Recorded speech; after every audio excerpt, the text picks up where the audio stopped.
Kharif season ప్రారంభమైన తరుణంలో కాలువల్లో పేరుకుపోయిన తోడు గుర్రపు డెక్క ఉమ్మడి కృష్ణా జిల్లాలోని రైతులను ఆందోళనకు గురిచేస్తోంది. బందరు కాలువ పరిధిలో యనమల కుదురు లాకుల నుంచి కంకిపాడు లాకుల వరకు సుమారు 25,80,000 విలువైన పనులు చేపట్టారు. అయితే రసాయనాలు చల్లకుండా పనులు చేస్తున్నారన్న విమర్శలు వినిపిస్తున్నాయి. కాలువల్లో తోడు పూర్తిగా తొలగించకపోవడంతో నీటి ప్రవాహానికి అడ్డంకిగా మారుతోందని రైతులు చెబుతున్నారు. ఈ సమయానికి పూర్తిగా అయిపోయేదని, ఈసారి ఆలస్యం అవుతోందన్నారు. ప్రభుత్వం నిధులు కేటాయిస్తున్నా పనులు చేసేవారు అరకొరగా చేస్తున్నారని చెప్పారు. కాలువల్లో అడ్డంకుల వల్ల నారుమల్లకు సాఫీగా నీరు అందదని ఆవేదన వ్యక్తం చేస్తున్నారు. నారుమల్లు దెబ్బతినకముందే కాలువలను పూర్తిగా శుభ్రం చేయాలని కోరుకుంటున్నారు. అయితే కాలువల్లో గుర్రపు డెక్క తొలగింపు పనులు ఇంకా మొదలు పెట్టలేదని ఎమ్మెల్యే బోడే ప్రసాద్ తెలిపారు. తగిన బడ్జెట్ కేటాయించారని, ఇబ్బందులు లేకుండా త్వరగా పూర్తి చేస్తామన్నారు. మేము కౌలు రైతు వ్యవసాయం చేస్తూ ఉంటాం. 60-70 ఎకరాలు. ఈ ఏడు కాలువలో నన్ను వదిలారు కానీ నీళ్లు తక్కువగా వస్తున్నాయి. బందర్ కాలువలోను, మురుక్కోడులోను అన్నింటిలోనూ గుర్రపు డెక్క బాగా పెరిగిపోయి ఉంది. ఆ గుర్రపు డెక్క తీస్తాకి బడ్జెట్ అయితే కేటాయించారు కానీ ఇంకా దాన్ని తీస్తాం మొదలు పెట్టలేదు.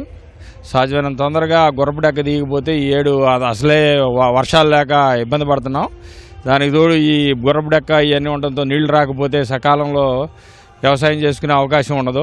ఈ కాలువల్లో గుర్రపు డెక్క, తూటికాడ ఇదన్నిటికీ ప్రతి సంవత్సరం ఈ వాటికల్లా మొత్తం మందులు కొట్టేసి లేకపోతే ఉపాధి హామీ పనులతో చేసేసి శుభ్రం చేసేవాళ్ళు. ఈ సంవత్సరం ఇంకా కెమికల్ ఈ మందులు మాత్రం కొట్టారు కానీ కాలువల మీద ఏమీ పని ఏమి చేయలేదు. ఇక్కడ కాలువల్లో మందులు అవి కొట్టారండి. ఉపాధి హామీ పథకం కింద ఊరినే పరకలు తీసి వెళ్ళిపోవటమే కానీ మట్టి తీయటం చేయటం అదేమీ లేదండి. దానివల్ల రైతులకి కాలువలు రావాలంటే ఇబ్బందిగా ఉంది. అందులో ఎంట్రన్స్లో జగన్ కాలనీ ఓడి పెట్టారు. వాళ్ళు చాలా కాలువ బూడి చేశారు. నీళ్ళు రానిదు. గవర్నమెంట్ బాగానే ఉంది, పనిచేసేవాళ్ళు లేరు. ఏదో తోచు మంత్రంగా వచ్చి పనిచేసి వెళ్ళిపోతాం. మందు కొట్టేసి ఆ తూడుని తీసేయటం, మన చేతనైన మాన్యువల్ పవర్ ఉపయోగించి ఎక్కడెక్కడ తూడుని గట్ల మీద వేయటం చేసి వస్తే బాగుండేది. మరి సడన్గా ప్రకాశం బ్యారేజ్ నుంచి నీళ్లు వదిలేశారు. దానివల్ల మన రైతాంగానికి కొంచెం ఇబ్బంది.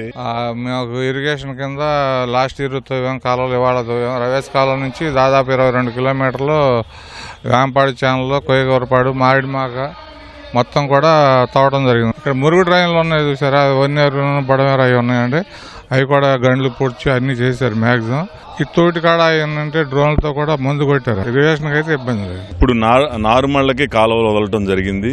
కాలువలు వదిలిన ప్రారంభంలో కాలువలో ఉన్న గుర్రపు డెక్క అంతా కూడా ఈ ప్రెషర్కి అయితే ఒక చాటుకి చేరుకోదు. కాలువ అంతా విస్తరించి ఉంటుంది.